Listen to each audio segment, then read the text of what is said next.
Oui, c'est bien ce mariage que nous ouvrons aux couples de même sexe. 29 janvier 2013, Christiane Taubira, alors garde des Sceaux, défend le projet de loi de mariage pour tous devant l'Assemblée nationale. Un projet de loi qui divise les Français. Pendant 6 mois, la France voit défiler les anti-mariage pour tous opposés à l'adoption par des couples homosexuels prévus par cette loi. Ce sont toujours les mêmes revendications. Nous sommes pour la défense de l'enfant et de la famille. La défense de l'enfant d'avoir un père et une mère. À cette époque, Cyril et Florian n'étaient pas encore tombés amoureux.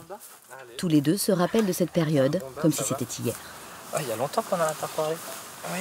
Je m'étais jamais senti aussi différent, puisque j'ai grandi comme tout le monde, dans la même société que tout le monde, et en fait, j'ai jamais vu de différence, moi, à celle de mes frères et sœurs, autre que le droit de se marier et le droit de fonder sa propre famille telle qu'on l'entend. On avait l'impression qu'en fait, tout était permis. Les gens pouvaient se permettre de dire n'importe quoi, d'avoir une certaine une discrimination qui était très ouverte. Et c'est vrai que pour le coup, pour moi, j'ai eu beaucoup de colère. J'ai eu de la colère et ça m'a presque déclenché un sentiment de revanche où je me suis dit un jour, je me marierai comme vous. Pour 331 contre 225. Le 23 avril 2013, la loi est adoptée par l'Assemblée nationale. Le mariage et l'adoption sont ouverts à tous. Cyril et Florian peuvent enfin prendre leur revanche.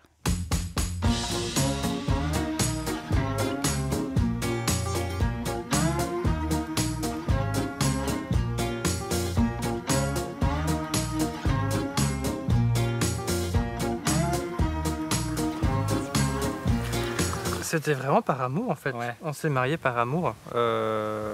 Et c'était important de se marier par amour. Oui. Il m'a vraiment fait la demande parce qu'on était bien, parce qu'on était heureux. Ouais. Parce que je lui faisais comprendre aussi que. On était heureux ? Non. On est heureux. Oui. On est toujours. Hein. Oui. Je te le dis.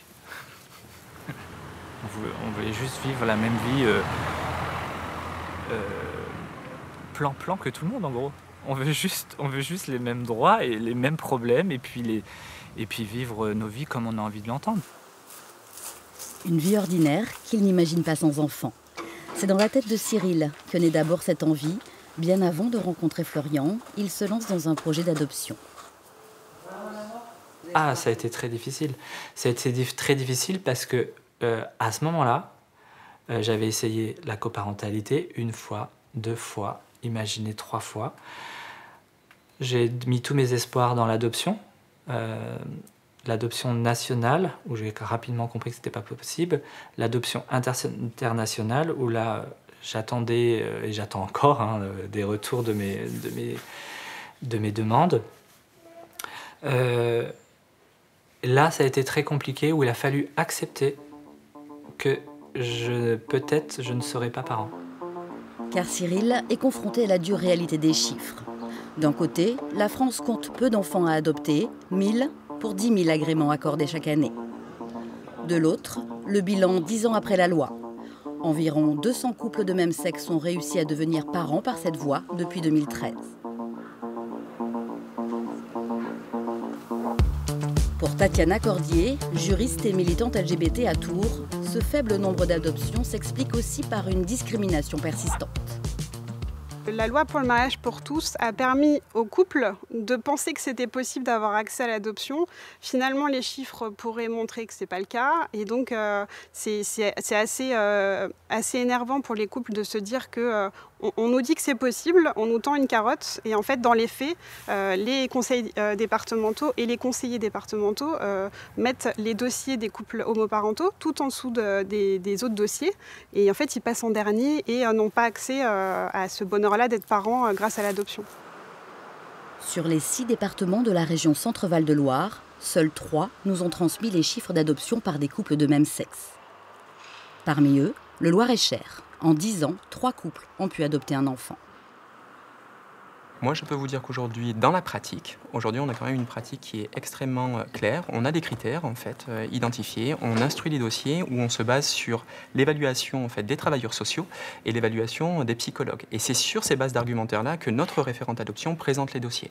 Et de manière générale, sur la présentation des dossiers, on nous suit. Là, pas plus tard qu'il y a quelques mois, on a confié, en fait, un enfant à un couple de même sexe parce que c'était le projet le plus cohérent au vu du profil de l'enfant et du profil des personnes qui ont candidaté. L'idée, c'est qu'il faut s'engager de manière totale dans ce futur projet d'adoption. Et à certains moments, au cours en fait, des évaluations, on peut avoir des couples qui abandonnent en fait, le projet parce que finalement, ils se rendent compte qu'ils ne sont pas prêts dans le projet, ou peut-être que ça arrivait trop tôt, ou que finalement, ce n'était pas ce qu'ils avaient envisagé comme procédure. Donc on peut avoir ce genre de situation-là. Les couples se détournent-ils de la procédure d'adoption trop compliquée ou sont-ils victimes d'une différence de traitement?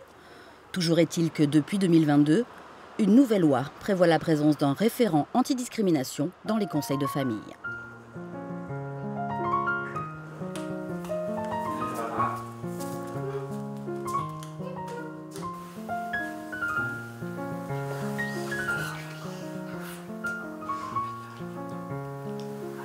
Tu nous montres ta salle de jeu? C'est lequel tu veux? Celui-là. Pourquoi? Après sa désillusion face à l'adoption, Cyril s'est relancé dans sa quête de fonder une famille. Avec Florian cette fois. Ils se sont tournés vers la gestation pour autrui aux États-Unis. Merci mademoiselle. C'est tout pour moi, tu me fais manger? Il faut faire de la bouillie piquée. De la bouillie tout court, ça m'ira très bien. Ils sont aujourd'hui les heureux parents de Célia, 3 ans et demi. Mais avant d'en arriver là, un long combat a été nécessaire. Nous n'avions pas d'argent, hein. J'étais salarié, je gagnais 1 200 € par mois, mon mari 1 100 €, et pas d'économie, pas de famille sur qui nous pouvions compter. Et il a fallu trouver cet argent. On estimait à ce moment-là qu'il nous fallait à peu près 150 000 €. C'était une estimation. Cyril et Florian travaillent énormément et obtiennent la confiance d'une banque. Après plusieurs années de sacrifices, ils peuvent enfin financer leur parcours GPA qu'ils ont voulu éthique. On s'est tout de suite orienté vers les États-Unis puisqu'on savait que c'était très organisé, carré. Toutes les femmes ne peuvent pas être porteuses aux États-Unis. Il y a des règles, il faut qu'elles travaillent, qu'elles aient une situation et qu'elles aient déjà leurs enfants. Ça nous a vraiment permis de se rendre compte et d'avoir une vraie gratitude en fait, envers ce qu'elle faisait. On n'était pas juste à louer son ventre, voilà, vulgairement comme ce qui est dit. On était vraiment dans un échange et dans une relation, à prendre de ses nouvelles régulièrement. Elle nous en donnait aussi, de comment elle allait, de comment, voilà, quand elle commençait à sentir le bébé qui bougeait, elle nous envoyait voilà, des petits messages, ça y est, je le sens bouger.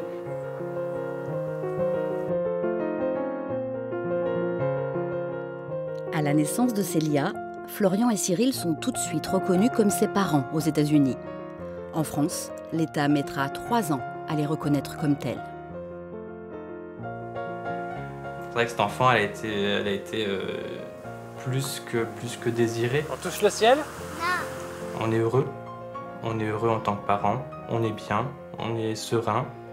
Et puis, on n'est pas confronté à des problèmes plus compliqués que d'autres parents. Donc, on est juste heureux d'être parents. Bon, ça va aujourd'hui? Ouais. Ouais? Ouais. T'as passé une bonne journée? Oui, ça va, oui, j'ai bien travaillé. Nous retrouvons Tatiana Cordier et sa femme Clémence chez elle, près d'Amboise. Non, je sais pas. Elles se sont mariées dans un but très précis, l'accès à la procréation médicalement assistée. On s'aime, c'est pas la question. Mais on a décidé de se marier principalement parce que la loi PMA n'était pas encore passée. On avait un fort désir de fonder notre famille et d'avoir un ou plusieurs enfants. Et on est juristes toutes les deux et on voulait se sécuriser et sécuriser nos futurs enfants. Ouais. Et c'était principalement pour cette raison-là qu'on s'est mariés et aussi un côté militant de se dire on peut le faire donc on va le faire aussi. Le fait que ça soit une obligation peut-être une obligation pour avoir des enfants, c'est quelque chose qui me dérangeait un peu. Ça me questionnait sur ma vraie volonté de me marier. Est-ce que je le fais pour quelles raisons. Et puis après, c'est vrai que c'est ce qu'on s'est dit toutes les deux, c'est la sécurité pour fonder notre famille était plus importante que tout. On s'aime, ça a été un gros moment d'amour, donc quoi qu'il arrive, on ne regrette pas. Depuis 3 ans, Clémence et Tatiana vivent au rythme de la PMA. D'abord en Belgique et désormais en France, grâce à la nouvelle loi bioéthique qui l'a ouverte à toutes les femmes en 2021. Ça chamboule une vie. C'est un projet qui est très prenant, qui est prenant, que ce soit physiquement, avec à l'époque Tatiana qui faisait les piqûres d'hormones, ça change les choses, ça change notre quotidien, les projets. Le parcours en Belgique était payant, donc on a financé tout notre parcours pendant 2 ans, ce qui supposait ne plus faire autre chose à côté. Maintenant, on a juste à faire quelques kilomètres pour aller faire nos rendez-vous et on peut retourner au travail le matin ou l'après-midi si on le souhaite. Et on a un meilleur accompagnement, c'est moins fatigant, c'est pris en charge par la sécurité sociale. Ça change énormément de choses. Après, il y a encore des inconvénients, il y a encore des limites à ce parcours-là. Mais c'est vrai qu'on a... Ayant vécu l'avant-loi et le parcours à l'étranger, c'est assez confortable à l'heure actuelle pour nous de faire ce parcours-là en ce moment. Ouais. Mais le parcours PMA reste une épreuve pour Tatiana et Clémence. Entre les injections et les inséminations forcément espacées de 6 mois, tomber enceinte peut prendre plusieurs années.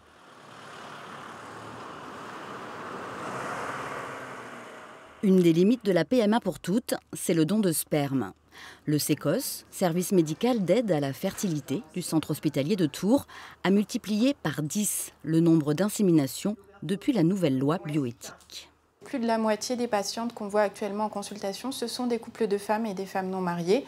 Ça représente la majorité des consultations et donc on voit un petit peu moins de couples hétérosexuels aujourd'hui. Il y a eu vraiment un gros afflux de demandes de la part de ces patientes. En parallèle, le nombre de dons de sperme n'augmente pas. Et avec la levée de l'anonymat prévue par cette loi, la situation risque de s'aggraver.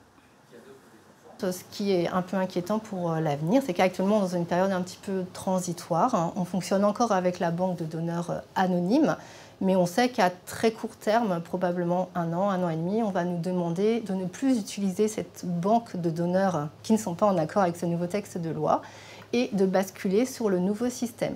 Donc il faut que dans ce temps très court, on arrive à constituer une nouvelle banque. Et c'est ce délai très court qui fait qu'on a besoin actuellement d'un afflux très important de candidats aux dons.